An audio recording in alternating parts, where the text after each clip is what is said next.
আজকে এই সবে একটা বিয়ে বাড়ি গেছিলাম আমতলা সাইড। ফিরছিলাম, কেন কাল সকালে তো আর শুভ সকাল নিয়ে আপনাদের সামনে আসতে পারবো না, তাই ভাবলাম এই বাইক চালাতে চালাতে গিয়ে আপনাদের একটা মেসেজ বা যেরকম দিক যদি একটা দিয়ে রাখি। তো এই আমতলা থেকে কস করছিলাম, এদিকে বিয়ে বাড়ি গেছিলাম।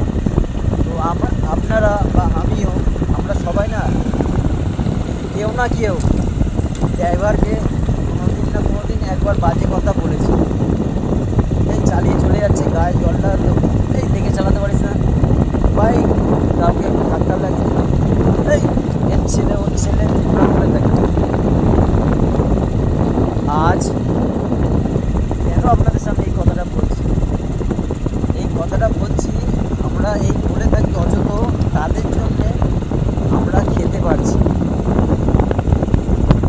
চাষিরা যেরকম চাষ না করলে আমরা খেতে পারবো না, সেরকমই ড্রাইভাররা যদি না আজ এই রাত জেগে গাড়ি চালিয়ে সবজি এক দেশ থেকে এক দেশ এনে আমাদেরকে দিত, আমরা খেতে পারতাম।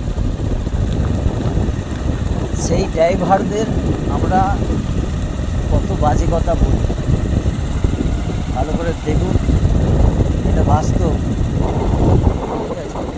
তার জন্যে আপনাদেরকে বলছি, যাই হোক ড্রাইভারদের কেউ খারাপ চোখে দেখবেন না, পারলে সম্মান দিতে পারলে একটু দেবেন, একটু ধন্যবাদ থ্যাংক ইউ জানানোর চেষ্টা করবেন। আজ তারা আছে বলে আমরা সত্যিকারের বেঁচে আছি। ঠিক আছে, ড্রাইভারদের অনেক অনেক বড় ভূমিকা, আমরা সেটা ভাবিও না, চোখে দেখিও না, কোনোদিন ভাবিও না, আর কোনো মোটিভেশান ভিডিও কেউ কোনোদিন করেনি। আজ আমি বাইক চালাতে চালাতে ভিডিওটা মনে পড়লো বললে পড়লাম, আপনাদের সামনে পড়লাম। ঠিক আছে, আমরা সত্যি ড্রাইভারদের অনেক ছোট বড় কথাবার্তা গালাগালি এরকম দিয়ে থাকি। ঠিক আছে, আজ এই ড্রাইভাররা কী করে বলছে, না থাকলে আপনি ভেবে দেখুন না, আজ অন্য প্রান্ত থেকে এক প্রান্তে এসে আমতলায় সবজি দিয়ে যাচ্ছে, হাটে দিয়ে যাচ্ছে, তারপরে আমরা খেতে পাচ্ছি। আজ যদি ড্রাইভাররা বলে আমরা গাড়ি চালাবো না, আমরা সবজি পাবো? আপনি কি চাষির কাছ থেকে কি কিনে খেতে পারবেন?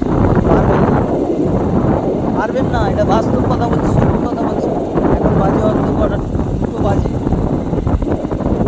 ঠিক আছে, তাই তার জন্যে আপনাদেরকে বলছি, ড্রাইভারদের একটু রেসপেক্ট করুন, একটু ভালোবাসুন ড্রাইভারদের। ঠিক আছে, ড্রাইভারদের অনেক বড় ভূমিকা, কেউ কোনোদিন ভাবে না, বলে না, তাই আপনাদেরকে বারবার করে বলছি ড্রাইভারদেরকে